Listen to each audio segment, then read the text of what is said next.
Finally দুর্গানগরে একটা ক্যাফের সন্ধান পেলাম। Hi everyone, welcome back to another new blog of লিশো। তো ভাবলাম এটা এক্সপ্লোর করা যাক আর তোমাদের সঙ্গে ব্লগটা শেয়ার করে নিচ্ছি। আমাদের বাড়ি থেকে প্রায় 5 মিনিট মতো লাগে এটা টোটো করে যেতে।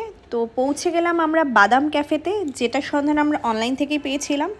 তো ঢোকা মাত্রই দেখে নিলাম এরকম একটা ইন্টিরিয়ার রয়েছে, বেশ ভাইব্রেন্ট। তারপরে মেনু কার্ডটা হাতে পাওয়া মাত্রই দেখলাম যে প্রাইসগুলো বেশ পকেট ফ্রেন্ডলি। তো বিকালের সময়টা গেছিলাম, খিদে মোটামুটি ভালোই পেয়েছিল, তো আমরা বেশ কয়েকটা জিনিস অর্ডার করেছিলাম। আর এটা হচ্ছে একটা পেট ফ্রেন্ডলি ক্যাফে, সেটাও তোমাদেরকে বলে রাখি। ফার্স্টেই যেটা চলে এলো সেটা হচ্ছে চিকেন পপকর্ন, আর দিয়েছিলাম সঙ্গে একটা হট কফি। তো কফিটা মোটামুটি ছিল, চিকেন পপকর্নটাও মোটামুটি ছিল।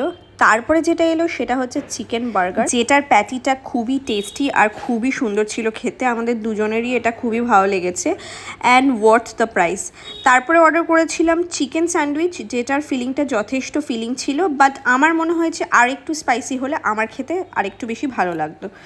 তারপরে একটু গলা ভেজানোর জন্য নিয়ে নিলাম একটা কোল্ড কফি। তো last but not the least নিয়ে নিয়েছিলাম চিকেন মোমো আর পেরি পেরি ফ্রেঞ্চ ফ্রাইস। তো আমরা এখানে যা যা খেয়েছি প্রাইসটা খুবই রিজনেবল, এখানে সবই 100 to 200-এর মধ্যে। এছাড়াও এখানে পাস্তা পিৎজা এগুলোও পাওয়া যায়। তোমরা যারা আশেপাশে থাকো ডেফিনেটলি ভিজিট করতে পারো। দেখা হচ্ছে পরের একটা ব্লগ নিয়ে। টাটা।